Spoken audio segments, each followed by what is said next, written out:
नमस्कार साथियों, आपका स्वागत है हमारे द वेलनेस विदिन चैनल पर।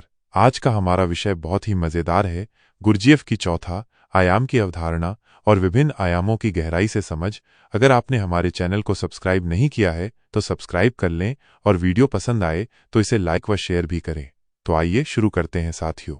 जॉर्ज गुरजीएफ की शिक्षाएं केवल भौतिक दुनिया तक सीमित नहीं थीं, बल्कि वे चेतना, समय और उच्च वास्तविकता को समझने की एक गहरी प्रक्रिया थीं। उन्होंने कहा कि हम आमतौर पर तीन आयामी दुनिया में रहते हैं, लेकिन हमारी चेतना और अनुभव हमें चौथा आयाम तक ले जा सकते हैं। लेकिन इसे ठीक से समझने के लिए हमें पहले आयामों यानी डिमेंशंस की मूलभूत संरचना को देखना और समझना होगा।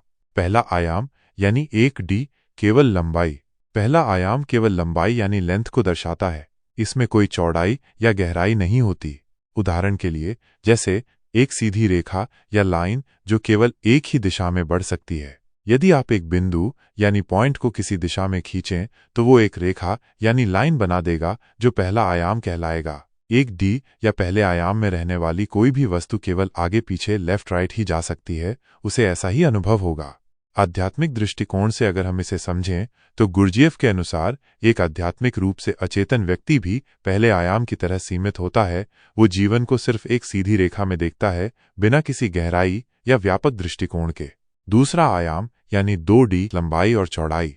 दूसरे आयाम में लंबाई के साथ साथ चौड़ाई यानी विड्थ भी होती है, लेकिन इसमें गहराई यानी डेप्थ नहीं होती। उदाहरण के तौर पर एक कागज पर बना हुआ चित्र, कंप्यूटर स्क्रीन पर दिखाई देने वाले ग्राफिक्स, शतरंज की बिसात चेस बोर्ड जो केवल दो दिशाओं यानी लेफ्ट राइट और फॉरवर्ड बैकवर्ड में सीमित होती है। आध्यात्मिक दृष्टिकोण में गुरजीएफ ने कहा कि जो व्यक्ति अपनी सोच को थोड़ा खोलता है वो दूसरे आयाम की तरह होता है। वो अपने जीवन को केवल एक रेखा में नहीं देखता, बल्कि उसमें थोड़ा फैलाव आता है, लेकिन फिर भी उसकी सोच एक समतल यानी फ्लैट ही रहती है। तीसरा आयाम यानी 3D लंबाई, चौड़ाई और गहराई। तीसरा आयाम वह आयाम है जिसमें हम जी रहे हैं। इसमें लंबाई, चौड़ाई और गहराई होती है। उदाहरण के लिए, हमारी भौतिक दुनिया, कोई भी वस्तु जिसे हम छू सकते हैं, जैसे एक बॉक्स, एक गिलास पानी, एक पेड़ आदि। यदि हम किसी 2D चित्र में गहराई डेप्थ जोड़ दें तो वो 3D बन जाएगा।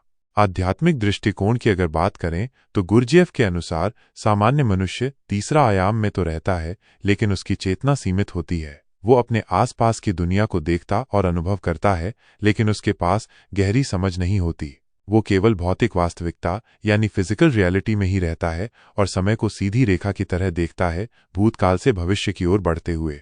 चौथा आयाम यानी 4D जिसमें लंबाई, चौड़ाई, गहराई तथा समय या चेतना शामिल है। इसे अगर ठीक से समझें तो चौथा आयाम में लंबाई, चौड़ाई और गहराई के साथ साथ समय, टाइम और चेतना यानी कॉन्शियसनेस भी जुड़ जाती है।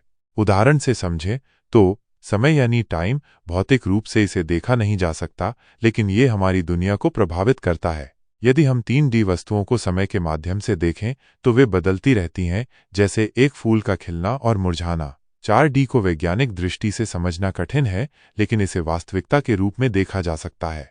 आध्यात्मिक दृष्टिकोण से गुरजीएफ के अनुसार चौथा आयाम सिर्फ समय नहीं है, बल्कि ये हमारी आध्यात्मिक चेतना की भी अभिव्यक्ति है। जब कोई व्यक्ति स्वयं को जागरूक करता है, आत्मनिरीक्षण करता है और ध्यान द्वारा अपने भीतर झांकता है, तब वो चौथा आयाम अनुभव कर सकता है। गुरजीएफ की मुख्य बातें अगर हम समझें तो 1. यांत्रिक जीवन से मुक्त होना। आम लोग अपने जीवन को बिना सोचे समझे जीते हैं, लेकिन जो व्यक्ति में जागरूक होता है वह चौथे आयाम को समझ सकता है। 2. समय की सीधी रेखा नहीं, बल्कि एक लूप है। हम अक्सर अपने अतीत में फंस जाते हैं, भविष्य की चिंता करते हैं, लेकिन सच्ची चेतना में वर्तमान ही वास्तविक है। 3. चौथा आयाम आत्मविकास यानी सेल्फ डेवलपमेंट से जुड़ा है। यदि आप अपनी चेतना को विकसित करते हैं तो आप जीवन के गहरे रहस्यों को समझ सकते हैं। गुरजीएफ की शिक्षाएं ओशो की शिक्षाओं से मेल खाती हैं। गुरजीएफ चौथा आयाम को एक चेतना का विस्तार मानते थे। ओशो इसे समाधि यानी एनलाइटनमेंट का अनुभव कहते थे, जहां व्यक्ति भूत, भविष्य और वर्तमान से परे चला जाता है। गुरजीएफ के अनुसार चौथा आयाम केवल भौतिक दुनिया की एक और परत नहीं है, बल्कि ये चेतना की उच्च अवस्था का प्रतीक है। पहले तीन आयाम केवल भौतिक वास्तविकता को दर्शाते हैं। चौथा आयाम हमें समय और चेतना के बंधनों से मुक्त करता है। जो व्यक्ति चौथे आयाम को अनुभव करता है वह जीवन को केवल भौतिक रूप में नहीं बल्कि एक गहरी आध्यात्मिक यात्रा के रूप में देखता है। यदि आप इसे और अधिक गहराई से समझना चाहते हैं तो स्वयं अवलोकन यानी सेल्फ ऑब्जर्वेशन, ध्यान यानी मेडिटेशन और जागरूकता यानी अवेयरनेस के माध्यम से अपने भीतर झांकना जरूरी है। यही वो रास्ता है जिससे कोई व्यक्ति गुरजीएफ के चौथा आयाम की वास्तविकता को अनुभव कर सकता है। तो क्या आप चौथा आयाम को जागरूकता से अनुभव करना चाहते हैं? तो हमारे साथ बने रहें। अगर कुछ जिज्ञासा है तो कमेंट अवश्य करें। धन्यवाद।